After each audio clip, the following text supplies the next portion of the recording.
They used to say the Sahel was only sand war and hunger. Then one morning, a different kind of headline appeared. A newly discovered uranium deposit in the Sahel could be the largest in Africa. In a single announcement, a region long treated as a humanitarian case suddenly became a strategic epicenter. This was not a small find, not a single vein, or a marginal reserve. According to the first geological estimates, the new uranium field buried deep inside the borderlands, shared by Burkina Faso, Mali, and Niger, could surpass every known African deposit in size and quality. And crucially, it is not controlled by a single state. It sits under the political and military umbrella of the Alliance of Sahel States, AES, a bloc that has already broken with France, challenged Western influence, and declared its intention to chart an independent future. For the West, this discovery is not just news. It is a risk. For the Sahel, it is not just a resource. It is leverage. Uranium is not gold. It is not cocoa. It is the fuel of nuclear power plants, the backbone of energy strategies, the silent heart of deterrence. Whoever holds uranium does not just sell a commodity. They hold a switch connected to the grids and doctrines of entire continents. From my perspective, this is the moment the Sahel stopped being a battlefield and became a bargaining table. The discovery did not come from Western companies, nor from old colonial surveys buried in Parisian archives. It came from Sahelian engineers supported by emerging partners who approached the region not as a mine to be owned, but as a bloc to be respected. It began with a series of drone-based scans over a geological corridor stretching from Gourma, Mali, to Yaga, Burkina Faso, and crossing into Tillabéri, Niger, an area historically dismissed as low-yield desert crust. What appeared at first to be routine subsoil mapping suddenly produced anomalies too large to ignore abnormal radioactivity signatures. Dense mineral clusters at depths rarely seen in West Africa, and an extended geological belt consistent with high-grade uranium. Satellite verification confirmed what ground teams suspected: this was not a pocket, it was a province. A uranium province. According to early estimates, the deposit may contain multiple tens of thousands of tons of recoverable uranium, potentially eclipsing Niger's Arlit and Imuraran mines, long considered the backbone of France's nuclear fuel supply. The strategic shock was immediate. Three countries bound inside the AES alliance suddenly shared a resource that could rewrite Africa's energy politics. No borders were redrawn, but the meaning of those borders changed overnight. From my analytical standpoint, this discovery strikes at the core of a long-standing imbalance for decades. The Sahel supplied uranium, but never controlled its destiny.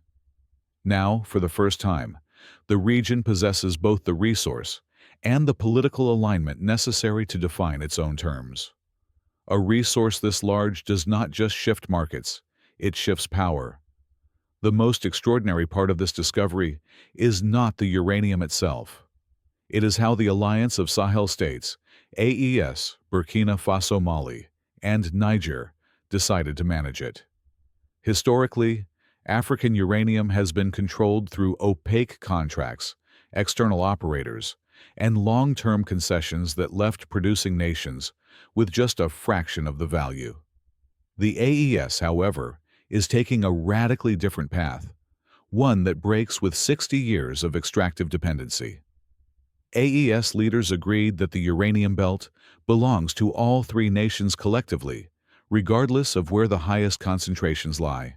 This is unprecedented in Africa. It means no single country can be coerced, isolated, or economically pressured. Decisions must be collective, aligning with the bloc's wider strategic ambitions. The AES plans to create the Sahel Strategic Minerals Authority, SSMA, a new supranational institution charged with licensing and regulating all uranium operations, enforcing environmental and safety standards, coordinating revenue, sharing mechanisms, and negotiating international partnerships. In essence, the Sahel is replacing the Western-dominated extractive model with a unified African regulatory body. Rather than exporting raw ore, the AES wants local processing plants, enrichment partnerships under African control, and uranium-linked industrial zones for metal and chemical industries. This is a direct challenge to the old paradigm, where Africa exported raw materials and imported expensive finished products. If the AES succeeds, it will be the first African region to build a truly sovereign value chain around a strategic mineral. Not a mine, a model. For the West, this discovery is more than an economic concern. It is a strategic alarm bell. Uranium is the backbone of Europe's nuclear power industry, and for decades a large share of that uranium came quietly and dependably from the Sahel, especially from Niger.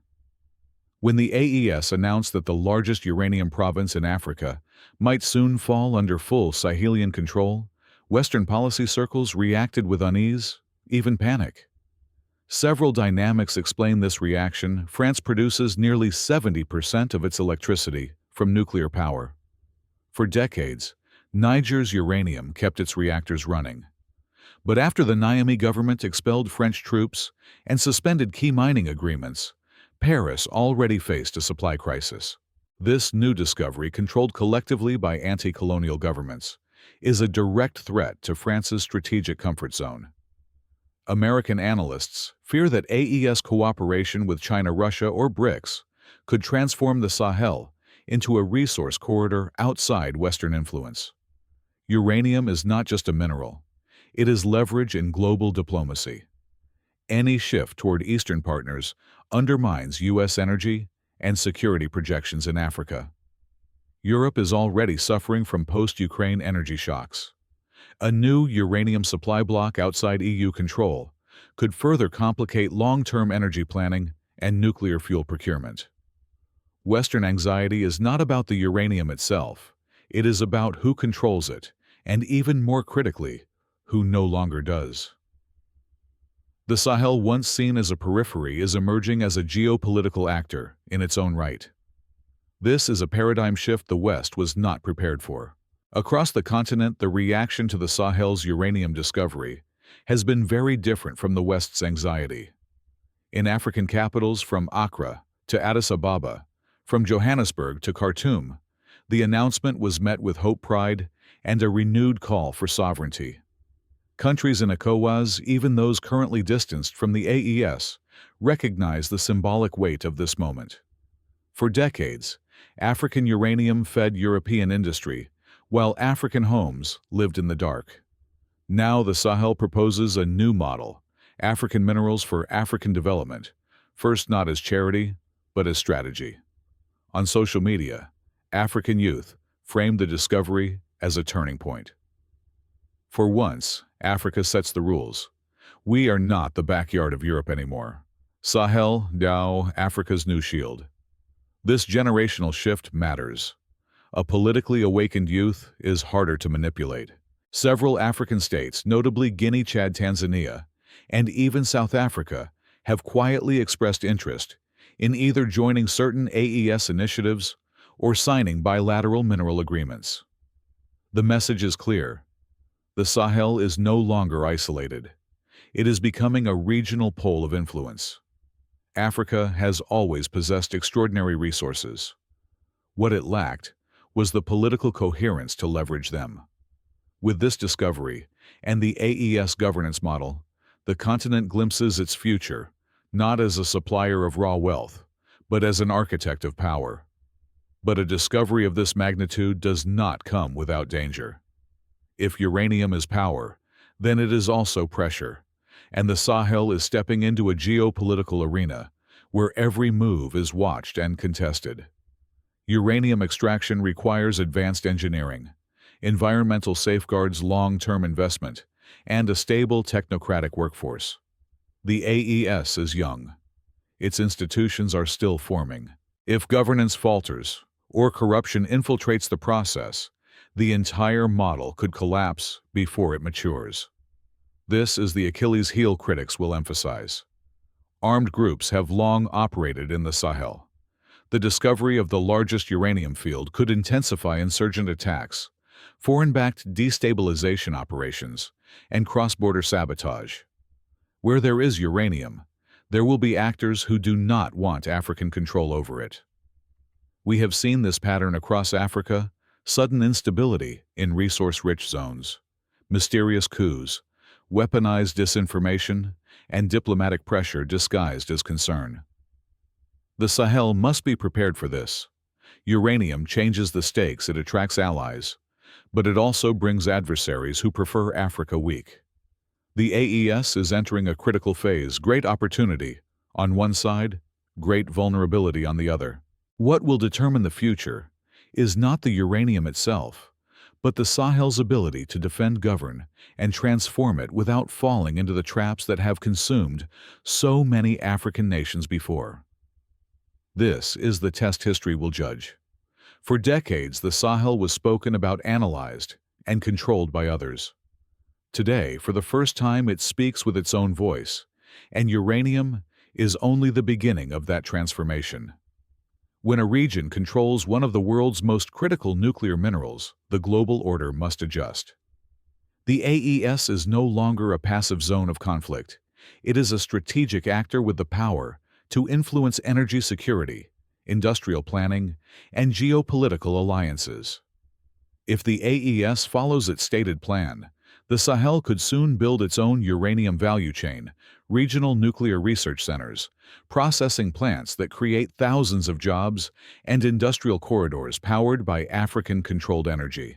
This is how nations transition from poverty to power, not by exporting raw materials, but by mastering the science behind them. The discovery has already ignited something larger than uranium. It has triggered conversations about African energy, independence, continental sovereignty, and a future where African states negotiate from strength, not fragility. This is more than geology. It is psychological liberation. My final analysis: if the Sahel successfully manages this uranium under collective governance, it will become the first African bloc to turn a resource into long-term strategic influence. Not a mine, not a contract, but a new geopolitical identity. And years from now, historians may look back at this moment and say, this is when Africa stopped being defined by its resources and started defining the world with them.